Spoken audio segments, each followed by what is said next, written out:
Mañana es el mundo y esta angustia barata. Hola, hola, hola, ¿cómo están amigos? Bienvenidos a esta nueva emisión de Inversión en el Sur. Por supuesto que vamos a hablar de economía en una semana, la verdad, compleja, tal vez para el olvido. Una semana muy difícil en materia económica en la Argentina. Por unos minutos nos olvidamos de la falta de gas, del problema con las importaciones, porque una nueva crisis política trajo, por supuesto, más inconvenientes económicos, en una situación que se repite prácticamente hasta el hartazgo. Esta es la realidad argentina. Así que tenemos una nota especial para hablar, repito, de una semana muy compleja en materia económica. Muchos comercios durante la semana no abrieron, otros comercios estuvieron, por supuesto, modificando precios.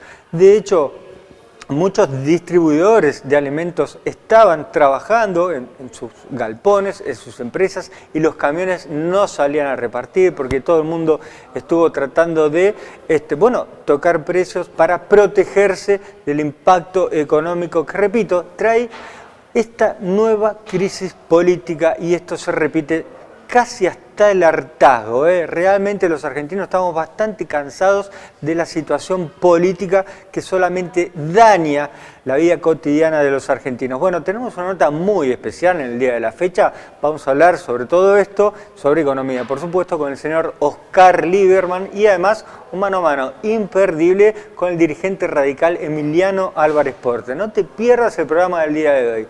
Arrancamos ya. ¿Cómo estás, Oscar? Bienvenido. Bien, muy bien. Es un modismo. Es un modismo. Es un modismo, sí. Bueno, claramente fue una semana muy compleja. Arrancamos un lunes difícil con, en el fin de semana pasado, el fin de semana anterior, renuncia el ministro de Economía, ya tenemos ministra nueva, pero por supuesto los mercados hablan, el dólar que se disparó, trajo esto muchas complicaciones a toda la sociedad. Durante la semana, el lunes mismo, los comercios, algunos estaban cerrados, otros no querían vender, otros, y a mí particularmente, personalmente, me mostraban mensajes de sus proveedores que les decían: estamos en el galpón, no podemos sacar los camiones, no entregamos mercadería, estamos cambiando los precios. Complejo. Sí, claro, a ver, los problemas ya venían desde antes. Las últimas 2 semanas fueron muy complicadas. La crisis se desató el fin de semana. Fue terrible que el país tenga que estar con esa incertidumbre por un cambio de cargo. Y hay 2 escenarios posibles. El primer escenario era, si nosotros teníamos un cambio de ministro como resultado de que el presidente de la Nación dijo: vamos a poner en marcha un programa económico para corregir los desequilibrios que tenemos, para eliminar la inflación, este es el programa, este es el equipo, este es el ministro, hubiéramos tenido un resultado. Pero no llegamos a esa situación. Llegamos a una circunstancia en la que el ministro, cansado de lo poco que hizo, porque tampoco hizo demasiado, claro, y tampoco puso un programa económico, y con algunas señales nítidas, fuertes que hubo tanto en la semana pasada como durante el fin de semana, renuncia. Y después de estar haciendo una especie de casting con todos los economistas que tenían a mano, encontraron una ministra de Economía sin programa, sin plan, y así tiene que arrancar la economía, lunes, martes. Y nos lleva a esta situación dramática, ¿por qué?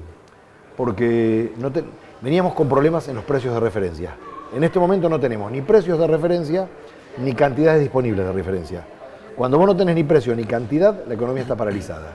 Y esa situación persiste toda la semana si no salimos rápido de este atolladero, cada día que la economía se encuentra paralizada, se estanca en un problema mucho mayor. La verdad que por 2 minutos nos olvidamos del problema de las importaciones, del problema del gasoil, pero en realidad se siguen sumando problemas simplemente. Vienen todos de la misma raíz, incluso hay otro nivel de problema. Por ejemplo, a mí me preocupó la semana pasada, hubo 2 señales, quizás detalles pequeños, pero que no fueron menores. Uno que lo complicó a Guzmán, que es que cuando todos comentaban el éxito de la gestión de Guzmán en la semana pasada, que había logrado colocar deuda positiva, es un poquito, recaudó más plata que la que necesitaba para sus bonos, había más dinero disponible, pero lo recaudó el Banco Central. ¿Por qué? Porque el Banco Central estaba pagando una tasa mayor en el LELIQ que la que pagaba el Ministerio de Economía. Esa pequeña competencia te está mostrando una ausencia de coordinación absoluta entre el Ministerio de Economía y el Banco Central. Bueno, mucha descoordinación, por así decirlo. De hecho, en el mismo Ministerio de Economía no podían llevar adelante, por ejemplo, la segmentación de tarifas, algo que debería haber sido simple. Bueno, ese es un tema aceptado. Que ahora la ministra dice que sí, no sabemos si es que lo negociaron políticamente. El segundo tema que te quería decir es el mismo fin de semana, el mismo sábado, en el momento que Guzmán renunciaba por Twitter, la vicepresidenta en un discurso decía que las causas de la inflación es la economía bimonetaria. Entonces, si el diagnóstico que van a usar es que la causa de la inflación es la economía monetaria, estamos fritos, porque no... O sea, me traté de imaginar todos los encadenamientos posibles, a ver cómo una economía monetaria puede generar... No lo encontré, inflación, no hay. Hace un tiempo que acá en Inversión en el Sur venimos mencionando que lo que fue la grieta política, en realidad yo lo veo hoy más como una grieta económica, frente a el problema crónico de la Argentina.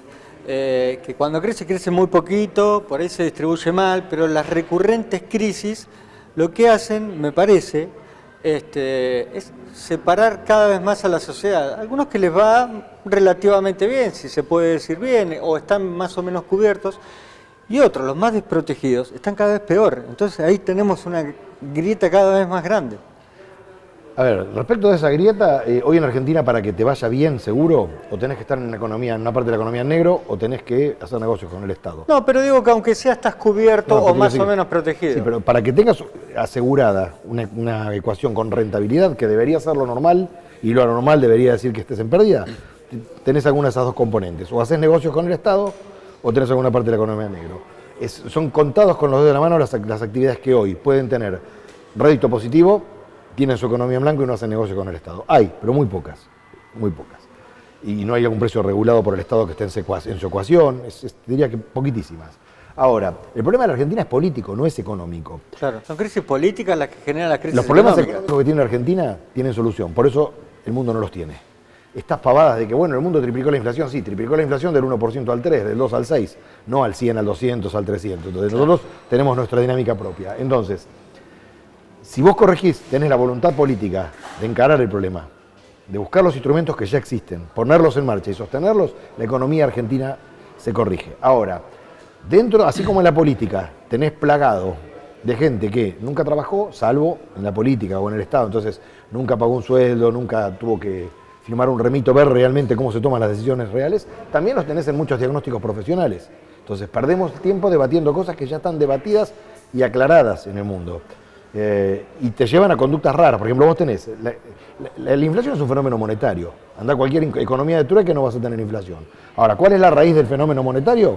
El desorden fiscal. ¿Por qué tenemos ese desorden fiscal? Por dos problemas. Por el tamaño del gasto, que es enorme, que es insostenible, y por el déficit financiado con emisión. Entonces, Sí.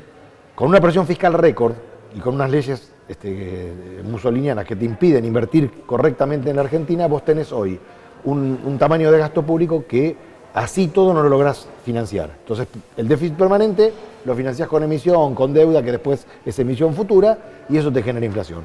Corregir eso es político. Inversiones del Sur. Hola, ¿qué tal? ¿Cómo están, amigos? Bienvenidos, esto es Inversiones del Sur, como todos los días a partir de las 15 horas. Con Mariano Álvarez Porte. Acá en De la Bahía, en la 91.5, hablamos de economía.